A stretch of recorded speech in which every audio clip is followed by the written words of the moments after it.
Hello viewer, আসসালামু আলাইকুম। Welcome to career booster academy. আপনি কি একজন সরকারি কর্মকর্তা অথবা কর্মচারী? আপনি কি এনওসি নিয়ে ই পাসপোর্ট করতে চাচ্ছেন? এনওসি নিয়ে ই পাসপোর্ট করলে এর আবেদন ফি কত হয়ে থাকে তা আপনার জানা নেই? এই ভিডিওর মাধ্যমে আপনি জানতে পারবেন একজন সরকারি কর্মকর্তা অথবা কর্মচারী যদি এনওসি নিয়ে ই পাসপোর্ট করে থাকে তার আবেদন ফি কত হবে। সুতরাং কথা না বাড়িয়ে মূল ভিডিও চলে আসি।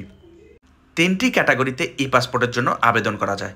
প্রথমটি হচ্ছে রেগুলার ডেলিভারি, যার মাধ্যমে আপনারা পাসপোর্ট অফিসে ফিঙ্গারপ্রিন্ট দেওয়ার 15 থেকে 21 দিনের মধ্যে আপনাদের ই পাসপোর্টটি পেয়ে যাবেন।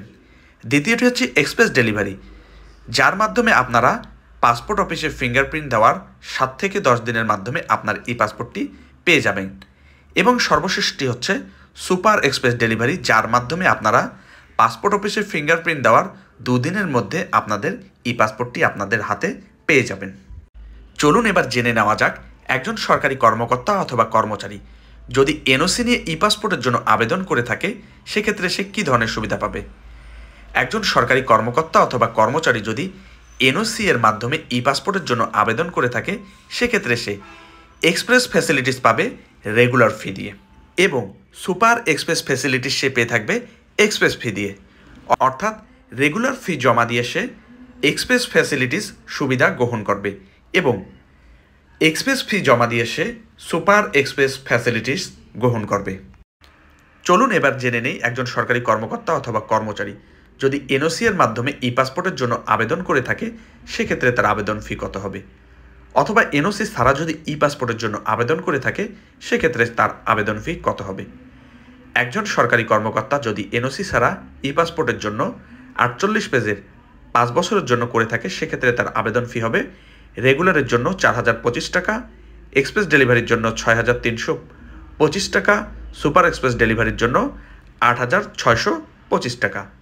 এনওসি এর মাধ্যমে যদি সে আবেদন করে থাকে সেক্ষেত্রে সে এক্সপ্রেস ডেলিভারি সুবিধা পেতে তাকে জমা দিতে হবে 4025 টাকা, সুপার এক্সপ্রেস ডেলিভারি সুবিধা পেতে তার জমা দিতে হবে 6325 টাকা।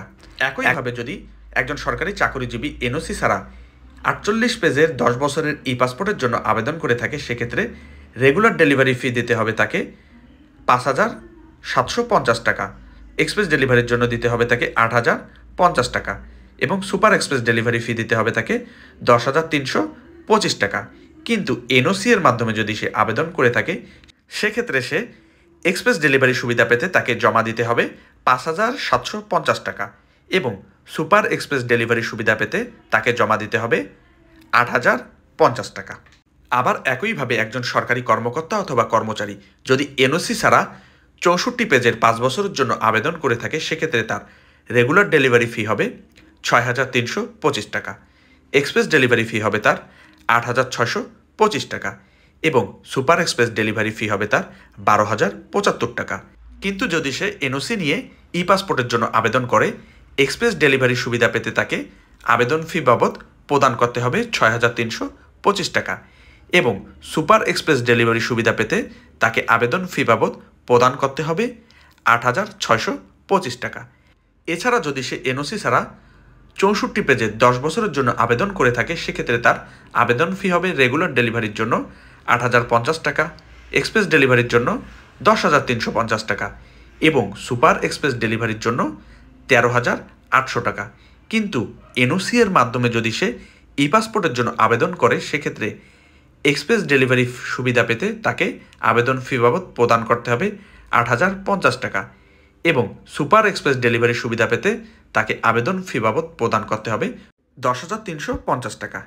ই পাসপোর্ট সম্বন্ধে যদি আপনাদের কোনো প্রশ্ন থেকে থাকে সেক্ষেত্রে আপনারা কমেন্টের মাধ্যমে জানাতে পারেন, তার সমাধান দিতে চেষ্টা করব।